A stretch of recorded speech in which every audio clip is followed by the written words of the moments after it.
Blizzard surprised us this week multiple times with a new series of comics, a new challenge, and an experimental card that actually buffs heroes. I know, right? Oh, and Jeff is trying to copy my style. Nice beard, dude. Cheeky bugger. This and more in this week's episode of the Omnic Recap.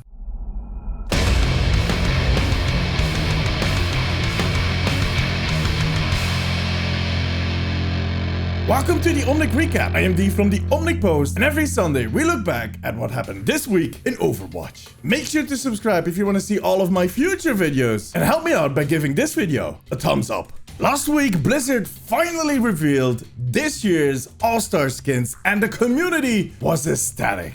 Check this video for more details. But it seems Blizzard had a few more tricks up their sleeve? I don't know. The companies have sleeves.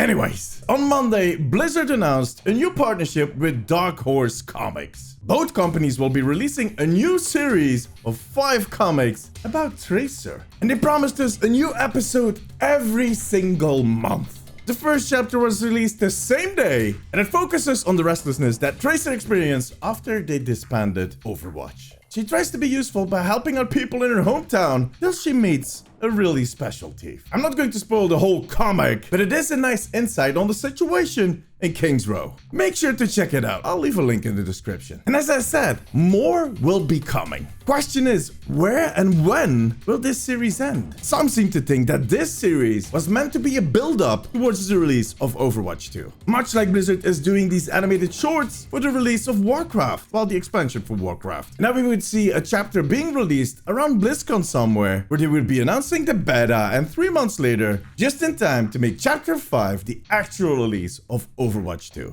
And while I do agree with the timeline, as you know, I have some issues with the general idea. First off, a 5-month build-up, that's long. And not something that Blizzard would do. They like to continue working till it's done, so they're not going to pin themselves down with a release date that far in advance. And Warcraft actually releases a new episode every week, which is less risky. But if that actually had been the plan, which got screwed up by the corona crisis, why not just postpone the release of the comics? I don't think Dark Horse would have minded, but I do think that these comics are the first steps in the Overwatch 2 lore. And I can't wait to see who else will be involved. We actually know that someone is set to die in the Overwatch 2 lore. Might this be the start of that whole storyline? Might it be Tracer? What do you think? Let me know in the comments below. To celebrate the release of that first comic, Blizzard kicked off a brand new challenge. The Tracer's Comic Challenge. Nice name.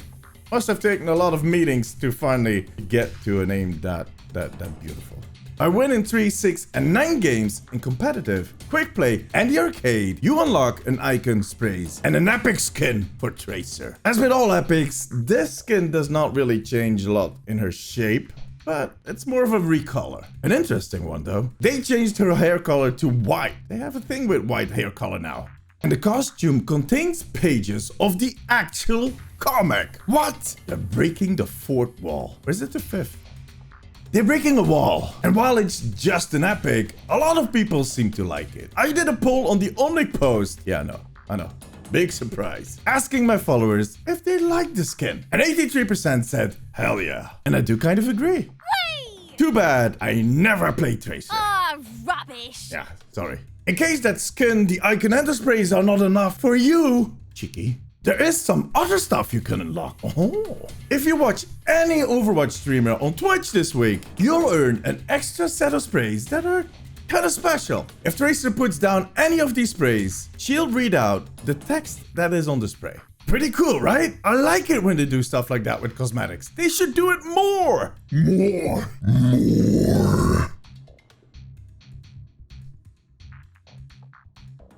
You'll have to watch 6 hours of any Overwatch stream to get all 6 displays. The challenge ends on September 28th, so get cracking. But wait till after the video. Usually you can get those sprays on my stream, but yeah, I'm taking a bit of vacation next week, so I'll talk about it later. The same patch that kicked off Tracer's Comic Challenge.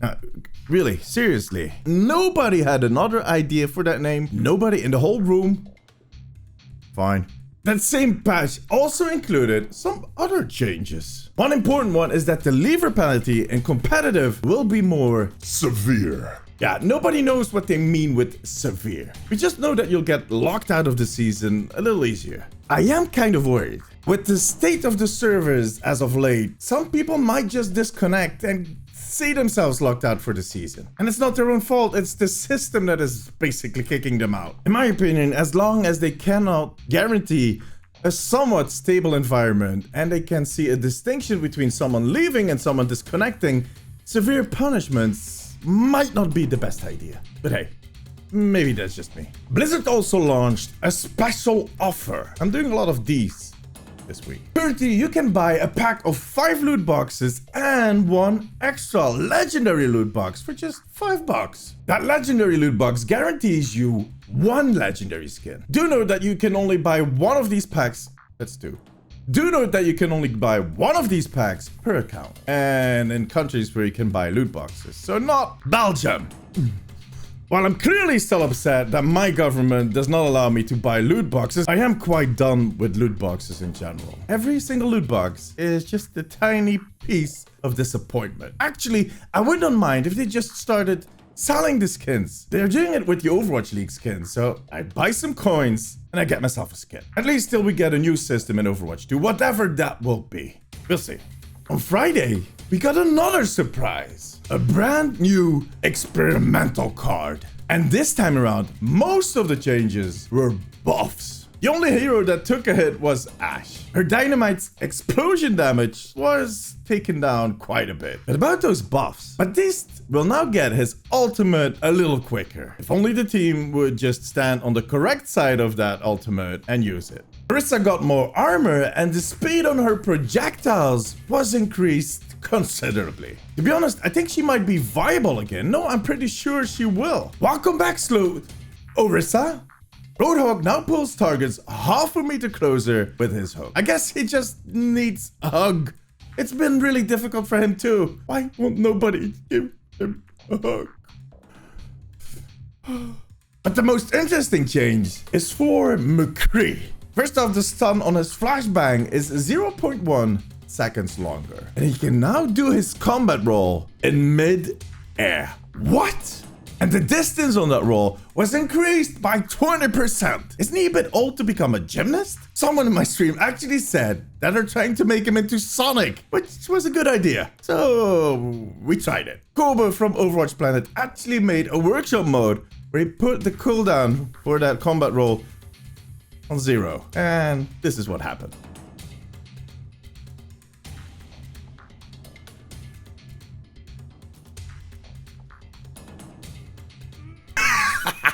Thank you, Koba. Go check out his account on Instagram. To be honest, this is such a weird change. What? Why? What? I do expect that most of these changes will go live somewhere this week. In just a few weeks, the grand finals of the Overwatch League are being kicked off. And until then, the league is keeping us interested by having 2 All-Stars weekends. We'll be doing a lot of demonstration games, special events. It's going to be all fun. And of course, we're getting those 2 amazing skins. So make sure to check that out. And in other esports news, the Shanghai Dragons Flida was awarded the 2020 MVP title. He's getting $100,000 in rewards, a patch to put on his jersey, and of course, a skin that we all can buy. The first year, Jonah got a Zenyatta skin. Last year, Sinatra had the Zarya skin. But for Fleda, it's kind of difficult to predict which skin he'll get. He's a DPS player, but he has a pretty deep hero pool. What do you think? Let me know in the comments. Anyways, before I leave you, I have a general announcement to make. In the next 2 weeks, there's not going to be an Omnic Recap. And as I mentioned, I will not be streaming in the next 2 weeks either, because I'm taking 2 weeks off. Yeah, I know. I'll miss you guys too. But even during those 2 weeks, I'll be updating you guys over on the Omnic post on Instagram and Twitter. And I'll be sharing my adventures, my journey over on my personal Instagram account, ATOMIIXTV. So go follow. Watch me get tanned, post by post. And that was it. If you liked this video, give it a thumbs up. Make sure to subscribe and hit that little bell icon so you get notified every time I upload a video. Check out my other channels, The Pop Noob, where I talk about Funko Pops, and ATOMIIXVLOGS, my tech and traveling channel. And as I said, follow the Omnic post over on Instagram and Twitter for the latest updates on Overwatch. You can follow me on ATOMIIXTV on those same platforms. Remember, ATOMIIX is with twice. I usually stream 5 days a week on twitch.tv/ATOMIIXTV. And as always, I'll leave all the links in the description below. Thank you for watching. See you next time. Bye bye.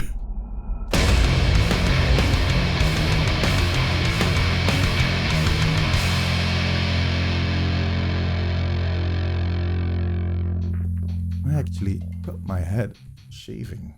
This doesn't come naturally. I have to use a razor and I cut my head. It was bleeding so hard. Just tanning. That's going to be a little white spot.